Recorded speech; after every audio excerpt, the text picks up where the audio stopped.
ఆత్మస్థైర్యం, సాధారణతోనే ఓ గొప్పతనం, జీవితాన్ని లోతుగా చూసే ఓ దృష్టికోణం, అన్నిటికన్నా మించి ఏ పాత్రనైనా ఇట్టే చేయగలిగిన నటనా ప్రావీణ్యం.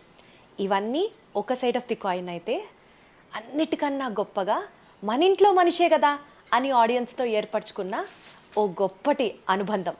సీన్ కట్ చేస్తే ఈ క్వాలిటీస్, ఈ క్యారెక్టరిస్టిక్స్ అన్నీ ఉన్నటువంటి నటి ఆమని గారు మనతో ఉన్నారు ఇవాళ. హలో ఆమని గారు, నమస్తే. నమస్తే అమ్మా, ఎలా ఉన్నారు? బాగున్నాను. నాకు ఒక్కసారిగా ఆమని గారు 90స్లో మీరు ఒక వెలుగు వెలిగిన ఆ ఆమని గారే ఎగ్జాక్ట్గా ఇక్కడ ఉన్నారు. టైం గడిచింది అంతేగాని ఆమని గారు అలాగే ఉన్నారా అని అనిపిస్తోంది.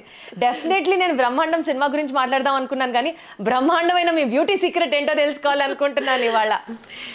Thank you. First of all ఏం లేదు, అంటే జనరల్లీ ఆర్టిస్ట్ అంటే కొంచెం మెయింటైన్ చేస్తారు అందరూ, అలాగే నేను కూడా కొంచెం మంచిగా నేను ఎక్కువ వెజ్ తీసుకుంటాను, నాన్ వెజ్ తీసుకుని ఈ మధ్యన కొంచెం స్వీట్స్ కూడా మానేసాను. స్వీట్స్ కూడా మానేశారు. హెల్త్ మంచిదే కదా హెల్త్కి అనేసి అలా మనసు ఒకవేళ అలా గ్లో వచ్చింది అంటే బీభత్సంగా డైటింగ్ చేస్తున్నారు అనేది అర్థం అవుతుంది.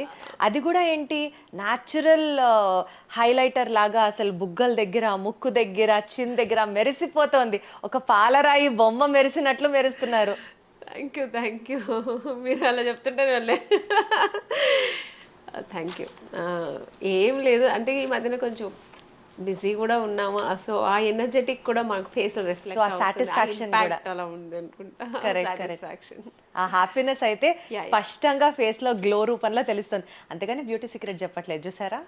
ఏం లేదు, ఉంటాయి కదా మీకంటే బ్యూటీ ఏం లేదులేండి, మీరు న్యాచురల్గానే ఉన్నారు. అంటే మేము సినిమాలో ఫ్రూట్స్ తింటుంటాం, కొంచెం అవి ఏదో తింటుంటాం కదా ఫ్రూట్స్.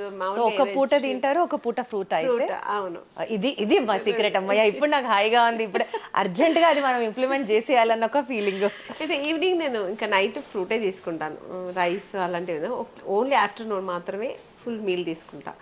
సో ఇంకా నైట్ అయితే ఫ్రూట్సే. మీకు కాఫీ చాలా ఇష్టం అని విన్నా. చాలా. అది కూడా మానేశారా? అది కూడా ఈ మధ్యన మానేశాను. ఈశ్వరా.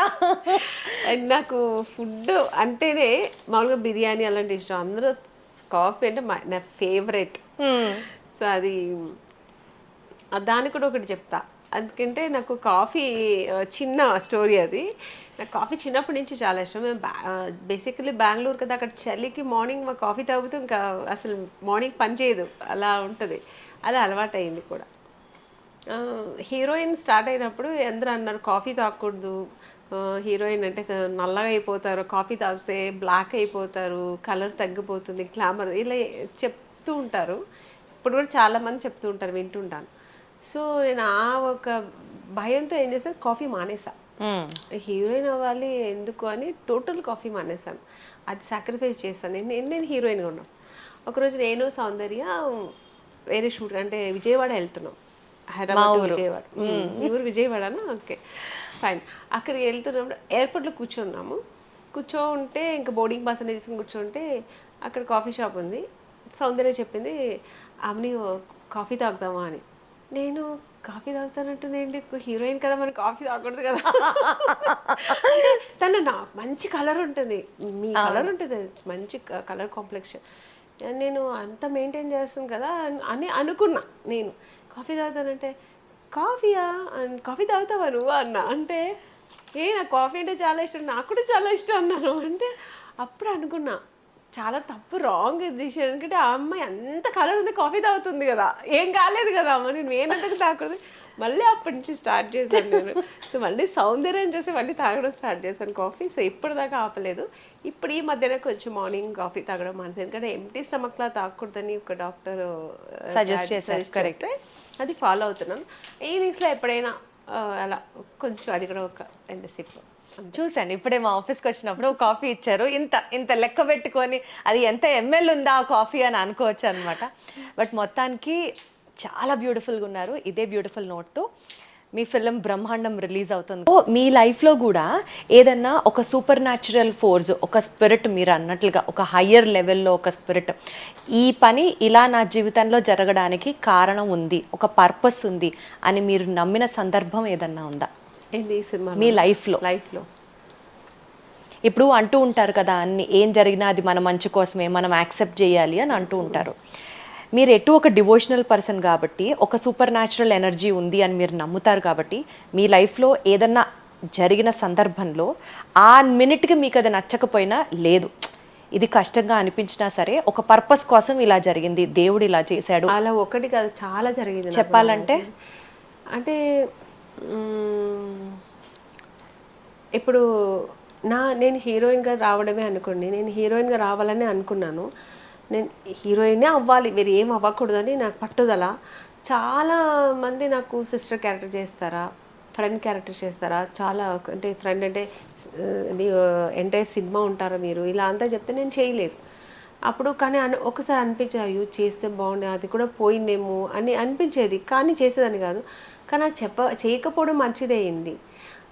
అలా కొన్ని ఆ తర్వాత అనిపించి, అబ్బో నేను ఒప్పుకొని ఉంటే నేను హీరోయిన్ అయ్యేదాన్ని కాదేమో కదా. నేను అంటే ఒక మెంటల్గా నేను ప్రిపేర్ అయ్యాను, నేను హీరోయిన్ చేయాలి, ఇంటికి వెళ్ళిపోవాలని. అలా అయిన తర్వాత కొన్ని మూవీస్ నాకు హీరోయిన్గా మిస్ అయ్యింది కూడా ఉంది. అలా అన్నప్పుడు ఆ సినిమా ఫ్లాప్ అయ్యాయి. ఫ్లాప్ అయిన సినిమాలు మేము ఉంటే ఏముంటుంది, మనకి మళ్ళీ ఫర్దర్గా మూవీస్ రాదు. అంటే అయ్యో అంత పెద్ద ప్యానర్లో మాకు సినిమా పోయింది కదా అని ఏడ్చిన రోజులు ఉంది. మళ్ళీ ఆ సినిమా ఫ్లాప్ అయ్యి అంతకంటే బెస్ట్ మూవీ వచ్చిన రోజులు కూడా ఉన్నాయి. అప్పుడు నేను అనుకున్నా, ఓకే మంచిదే అయింది, ఇది మంచిదే జరిగింది, సినిమా పోవడం మంచిగానే ఉంది, మంచిగానే ఉంది. దేవుడు ఎప్పుడు మీ పట్లే ఉన్నారు రావణి గారు. అవును, నేను ఎక్కువ దేవుడిని నమ్ముతాను, దేవుడితో పోట్లాడతాను. అంటే నాకు నేను అనుకుంది అంటే నేనేం పెద్దగా పెద్ద చాలా ఆశలేమి ఉండదు నాకు, చిన్న చిన్న బుల్లి ఆశలే ఉంటాయి. అంటే ఎలాంటి చిన్న చిన్న ఆశలు ఉంటాయి మీకు? హీరోయిన్ అవ్వ, అది చిన్న ఆశ, తెలుసుకోండి. హీరోయిన్ అవ్వాలి అన్నది చిన్న బుజ్జి ఆశ. బుజ్జి ఆశ అంటే నేను వచ్చిన తర్వాత కొంచెం ఉంటుంది కదా, మనకు వెళ్ళిన వెంటనే, ఎందుకంటే మనకున్న కలర్ కాంప్లెక్షన్ మనకు దీనికి వెంటనే హీరోయిన్ ఛాన్స్. మీ నాన్నగారు మీకు ఓన్లీ 2 years టైం ఇచ్చారంట కదా, 2 years లో నువ్వు ప్రూవ్ చేసుకొని నువ్వు వెనక్కి వచ్చేసేయాలి, ఇంకా పెళ్లి చేస్తాను, లేదా చదువు ఏదైనా అదర్ చదువుతావా, జాబ్ చేసుకుంటా, ఏదైనా నీ ఆప్షన్ అని చెప్పారు.